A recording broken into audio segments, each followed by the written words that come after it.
Bulavanaka and welcome everyone. This is Who Let the Dogs Out? Unleashing Solutions Addressing Human Contributions to Fiji's Free-Roaming Dog Population. I'm Casey Quimby, co-founder and managing trustee of Animals Fiji, and I'm with Dr. Jessica Hoops, our associate researcher. Animals Fiji is a U.S. and Fiji registered charity focused on animal welfare, operating since 2011. Relying on donations and subsidized fees, we offer basic treatments for pets, livestock, and wildlife, operate 4 veterinary clinics, outreach programs for underserved communities, a small shelter, and population management planning. Animals Fiji impacts animal management through extensive treatments, rehoming services, and outreach to remote communities in Fiji's western and northern divisions, a human population of over 600,000 people. In 2023, Animals Fiji performed over 2,000 sterilization surgeries and helped over 6,000 animals. Our presentation today takes us to the Democratic Republic of Fiji, a small island nation in the South Pacific Ocean. Like many low and middle income countries around the world, free-roaming dog populations are ubiquitous to cities, towns, villages throughout the country, and managing their populations presents an ongoing challenge. The COVID-19 pandemic and lockdowns pose challenges for animal management efforts, greatly restricting routine sterilization in clinics and outreach programs, severely hindering population control efforts. While free-roaming cat populations also exist, they are excluded from open public areas by a resident dog population, and the need to manage these populations has not fully been realized. While the true prevalence of free-roaming dog populations in Fiji is currently unknown, the magnitude of the problems associated with free-roaming dog populations across the country is well documented in social and conventional media. Nationally, the principal motivations for dog management are centered around dog-human conflict and predation of livestock. Dog bite injuries and reports of fear caused by aggressive dog behavior have been widely reported by mainstream media, often prompting emergent reflex interventions to manage the roaming dog populations. More recently, growing reports of dog attacks on local livestock have sparked public controversy around dog management, with local farmers calling for immediate action in addressing the devastating losses of cattle and goats at the hands of wild dogs. For animal welfare groups, concerns around the health and welfare of these animals also drives efforts to find sustainable solutions to manage the stray and free-roaming dog populations. Some of the main welfare issues observed in these dogs include malnutrition, infectious diseases such as parasites, leptospirosis, parvovirus, and TBT, and animal welfare issues imposed by dog-human conflict, such as injuries caused by fighting or road traffic accidents, and abusive treatment such as poisoning, scalding, and beating. Historically, limited resources led to dog population management through culling and indiscriminate baiting, using poisons like paraquat, and after its 2020 ban, sodium fluoroacetate, 1080. These methods caused severe suffering and failed to address the root causes of overpopulation, often resulting in reflex breeding. Animal welfare groups now advocate for humane management programs focused on sterilization and responsible pet ownership to create sustainable changes in the dog population.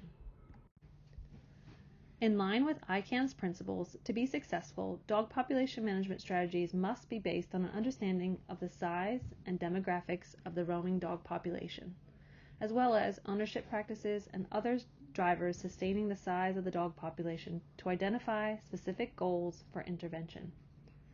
As part of our baseline data collection, we aim to use targeted household questionnaires to determine the size, demographics, welfare, and dynamic processes like acquisition, abandonment, roaming, reproduction, community care, death, etc. within the owned dog population, and develop a better understanding of the knowledge, attitude, and practices surrounding dogs and dog ownership, which may contribute to the maintenance of free-roaming dog population. Thanks, Casey, for the introduction.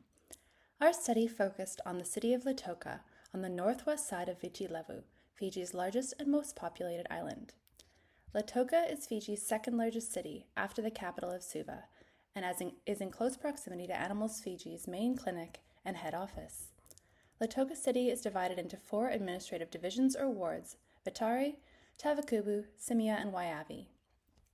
For the purposes of baseline data collection and street dog counts, the city was divided into 7 discrete neighborhoods as shown in the map on the right, using ward boundaries and enumeration zones to define these neighborhoods. Tavakubu Ward, represented by the star, is one of the most densely populated areas of the city and was randomly selected as the location for our pilot study, with the hopes of developing a framework for baseline data collection in other parts of Lautoka and across the country. Today we will be presenting the findings of our door-to-door survey across Tavakubu Ward. A structured household questionnaire was developed to assess the demographics of the owned dog population, as well as public knowledge, attitudes, and practices, or KAPs, towards dogs and dog ownerships. The methods we used are modeled after ICAM guidelines and a thesis by Dr. Jasmine Dillon. The household questionnaire was delivered using a door-to-door survey that was carried out across Tavakubu Ward between July 12th and September 7th, 2023. The survey was administered verbally by trained volunteers, and the results of the survey were input into an online survey platform with Survey Planet using portable tablets. Household selection was determined by following the roads along a pre-established driving route that we used to conduct street dog survey counts in another part of the baseline data collection. Every 8th house along the route was approached for interview. A total of 262 households were approached to participate, of which 219 households, or 84%, agreed to be interviewed.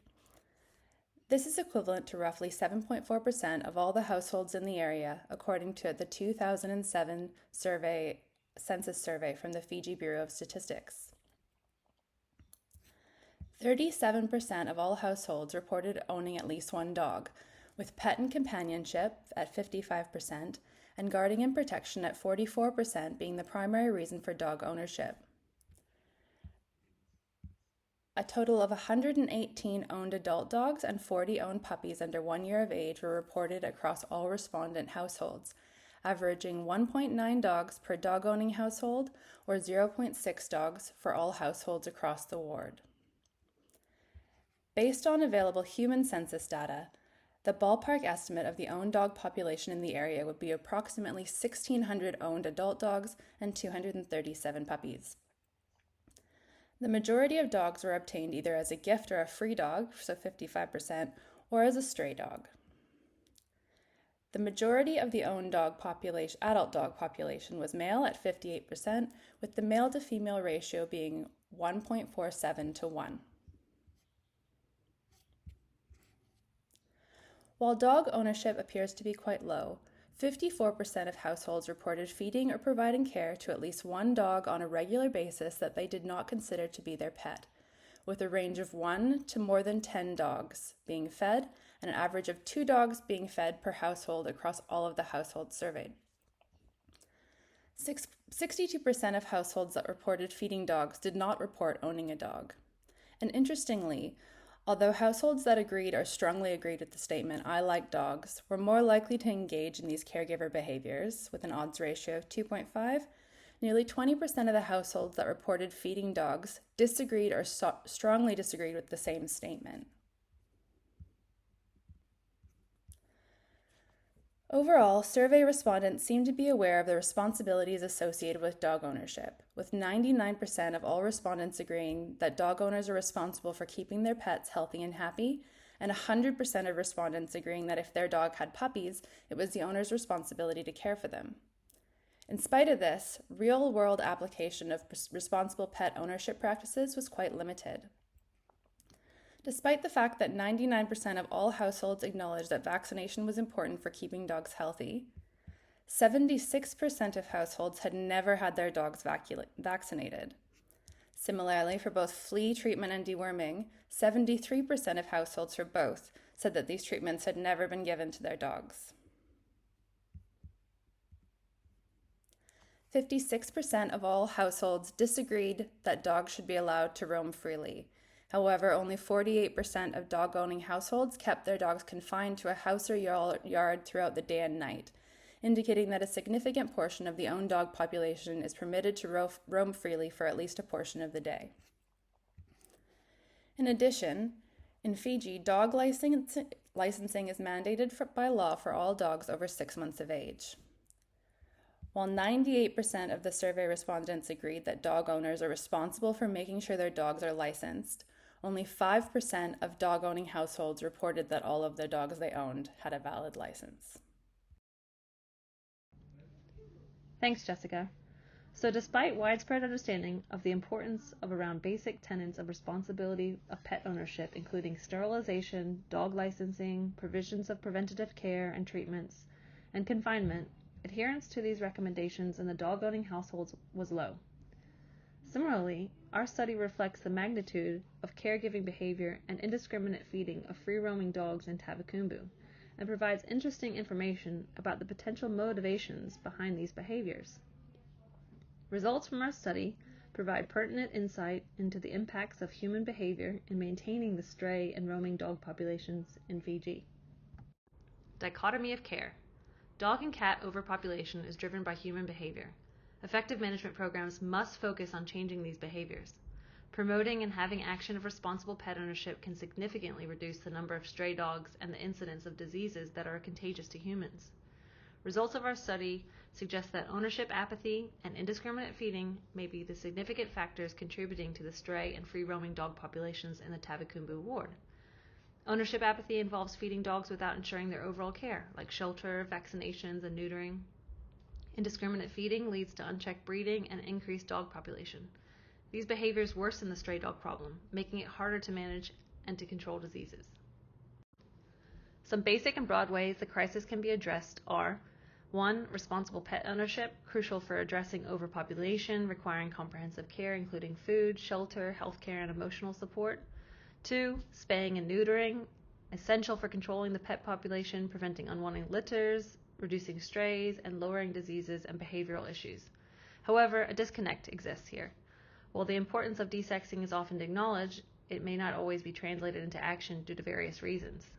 And 3, educational campaigns, workshops, events, and school programs educate the public on pet care, sterilization benefits, and responsibilities.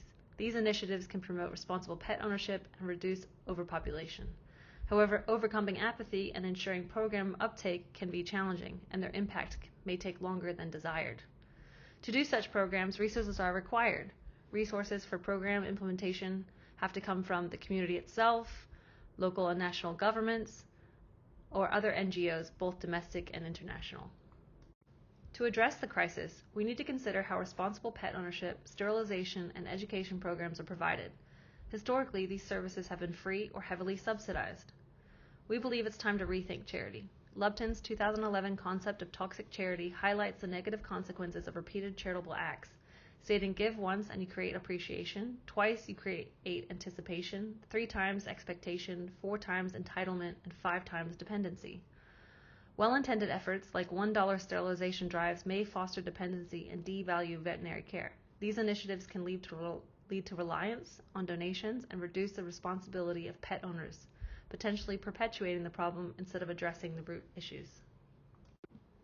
To create sustainable solutions for overpopulation of dogs, we need to apply the psychology of behavior change to achieve long-term shift in human behavior. Understanding and influencing behavior change is key to this effort. Several factors influence behavior change, including cultural norms, gender dynamics, income disparities, and GDP consideration. In Fiji, cultural norms shape pets as functional rather than companion animals. Gender dynamics often designate women as primary caregivers, despite financial limitations. Income disparities hinder many Fijians from affording proper pet care, prioritizing human family needs over pets. Fiji's economic status constraints resources for animal welfare efforts. Target behavior change strategies can promote responsible pet ownership and better manage dog population in this context. To manage roaming dog populations in Fiji, a collaborative approach is essential. Action plan must establish a clear plan outlining steps, timelines, and responsibilities.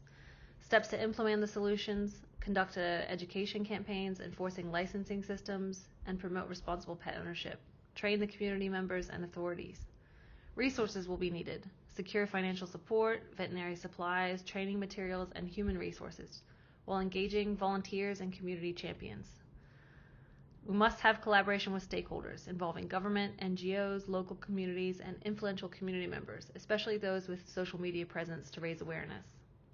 And potential strategies for collaboration: hold regular meetings, share responsibilities and expertise, and initiate joint projects to demonstrate effectiveness.